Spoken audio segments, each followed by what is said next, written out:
Welcome on board an Australian Airlines. You can find information about the most popular tourist attractions in Australia by watching the small screens above you. You will also be able to hear some tourists tell about the wonderful experiences. We hope you will enjoy your flight with us. The Sydney Opera House is one of the most famous tourist attractions in Australia. It is located in Sydney, nearby the Sydney Harbour Bridge. It was a Danish architect named John Utzon which designed and built the Opera House in 1957. It took him many years and much more money than he had expected. It was supposed to cost 7 million Australian dollars, but ended up costing $102 million. The Opera House was officially opened the 20th October 1973 by Queen Elizabeth II. The Opera House has about 1,000 rooms, including 5 theatres, 5 exercise studios, 2 halls, 4 restaurants, 6 bars and souvenir shops. The Opera House is 65 meters high, and the roof consists of 1,056,000 tiles imported from Sweden. Last year I've been to the Opera House and that was very amazing. It was such a good experience. It was the most beautiful building I've ever seen, and the building looked a tiny bit like the shells of an orange. It was amazing to see. The walls, the design, just everything was beautiful. The building was very big and there was a lot of different opera halls where different performances was going on. I will definitely recommend you to go see it if you are going to Sydney. I saw a very beautiful performance and the sound in the hall was just amazing. That was one of the best days I've ever experienced. Sydney Harbour Bridge is one of Sydney's most famous tourist attractions and constructions. The bridge opened in 1932 and was designed and built by a British firm called Durman Long and Company. Since 1998 it has been possible for tourists to climb the southern side of the bridge, and you can even go climbing in the night. From the bridge you can see across the beautiful sea and city. You can also see the Sydney Opera House. Hi, my name is Jenny. I will tell you about my best experience ever.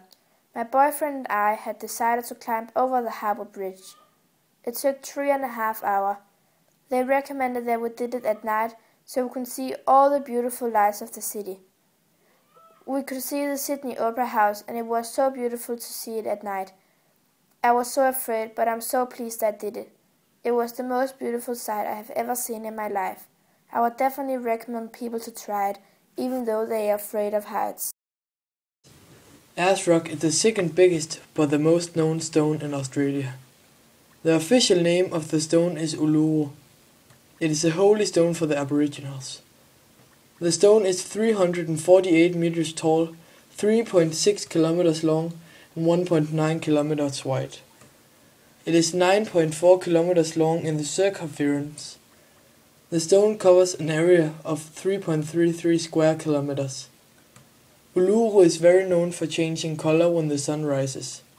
It turns into a red color. Hello, my name is Jack. I was at the Ayers Rock yesterday. It took a while to drive all the way over there, but it was definitely worth it. It's an extraordinary rock. At night it's orange and in the day it's red. My children wanted to go on the top of the rock. We climbed up there. It was very tough and took a while, but totally worth it. We had the most amazing view. Wave Rock is a natural rock formation located east of the small town of Hayden in Western Australia. It is shaped like a tall breaking ocean wave. Wave Rock is more than 2.7 billion years old. The wave part of the rock is about 14 meters high and 110 meters long. Hey, my name is Karen and I'm in Australia with my boyfriend Nathan. Last week we went to the amazing Wave Rock and it was so cool. We both like surfing very much and that was actually the main reason why we came here. But then we heard about Wave Rock and we thought that would be just perfect for us. And to see Wave Rock were like seeing petrified waves. It was so beautiful that we have even considered visiting the rock one more time before going home. We have also seen Ayers Rock on our trip, but to be honest, then we think that Wave Rock was way cooler. I will definitely recommend others to go to Wave Rock because it is really something special. Kuwapiti is a very small town in South Australia. They have a population of 3,500 people. Half of the population lives underground. There are underground hotels, restaurants, bars, and an underground church. Kuwapiti has a desert climate. December is the warmest month and it can be up to 50 degrees. Kuwapiti is also known as the opal capital of the world because of the many opal mines. The reason why people live there is because of the opal mines. The name Kuwapiti comes from the local Aboriginal term Kuwapiti. Kuba means white man and Piti means whole. I have been in Australia for 5 days now, and yesterday I went to Kuwapiti with my friend, and we both agreed that that was the most amazing, crazy thing we have seen while we have been here. It was so weird arriving to the city, and all you can see is a few houses because everything else is happening underground. It was like ridiculously warm, so I totally understand why they're living like they do. But seeing how the people live and stuff, that was just surreal. But also pretty amazing. The next time I'm going to Australia, cause I'm definitely gonna do that, I would really like to stay on one of the hotels in the underground city. Bondi Beach is a very popular beach located in Sydney. Bondi is an Aboriginal word meaning water breaking over rocks or noise of water breaking over rocks. Bondi is well known for its great sandy beach as well as its surfing. It has a number of cafes and restaurants which look out over the beach and makes great place to stay and visit.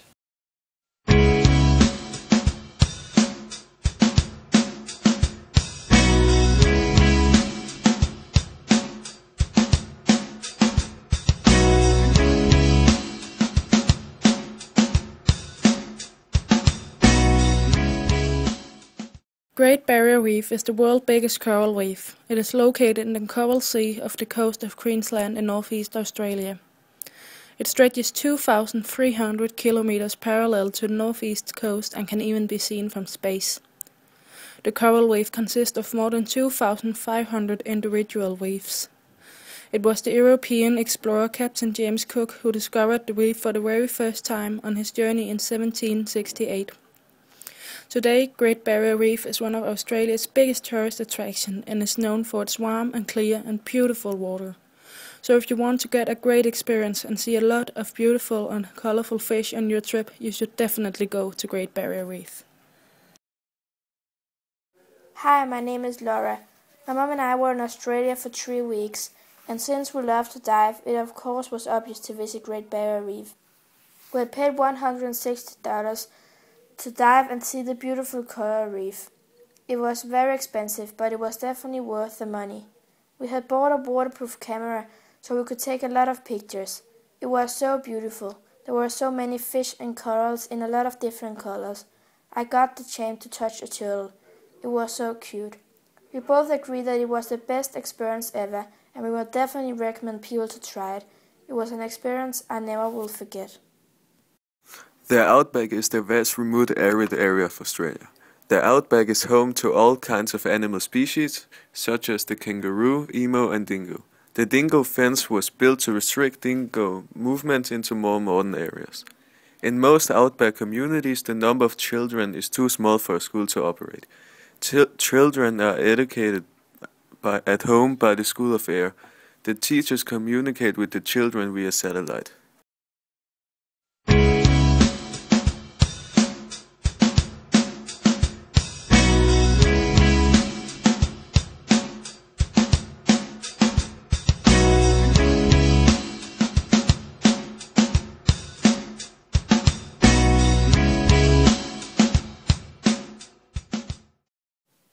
We hope you have enjoyed your trip and got a lot of good experiences.